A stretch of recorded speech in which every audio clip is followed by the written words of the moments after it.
You know that person who tells their entire life story to the Uber driver? Who shares their deepest childhood trauma with the barista?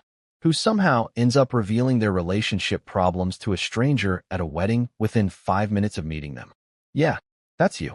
And before you cringe into oblivion, take a breath. Welcome. You're about to feel very seen. What society calls TMI, or no filter, psychology calls the stranger on a train effect. This is a real phenomenon first documented by researchers Stanley Milgram and Paul Hollander in the 1960s. It describes our bizarre tendency to reveal intimate details to people we barely know, while keeping those same secrets locked away from our closest friends. And here's the wild part. It's not a flaw. It's actually a sophisticated psychological coping mechanism that serves a very specific purpose in your brain's emotional regulation system. Here's the thing. When you overshare with strangers, your brain is engaging in what psychologists call cathartic disclosure. You're not being weird.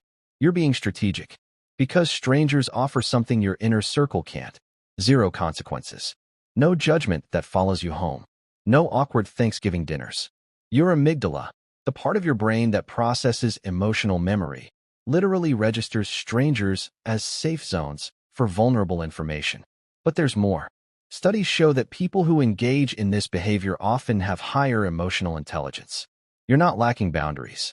You're testing the waters of vulnerability in a controlled environment before risking it with people who actually matter. And yet society acts like you're committing some social crime. Keep it to yourself. Nobody asked. That's inappropriate. But what if your brain knows something they don't? What if the reason you can tell a stranger about your anxiety but not your mom is because you're actually protecting the relationships that matter most? What if oversharing with strangers isn't about lacking self-control, but about having too much empathy and needing to process it somewhere safe? Maybe your problem is actually emotional intelligence in disguise. Now, real talk. There's a line. Do you overshare because it feels relieving and helps you process emotions? Or do you overshare because you're desperately seeking validation from anyone who'll listen and you can't be alone with your thoughts? One is healthy emotional expression. The other is using strangers as unpaid therapists to avoid doing the actual work. The difference? How you feel after. Lighter or more empty? But if you're the person who cries to the lady at the grocery store checkout, who tells the person next to you on the plane about your career crisis, who makes genuine connections in random moments that others would keep surface level, you're not broken. You're brave. You're someone who refuses to perform the fine that everyone else is faking. You're turning mundane interactions into human moments. And honestly, in a world where everyone's terrified of being real, that's kind of revolutionary.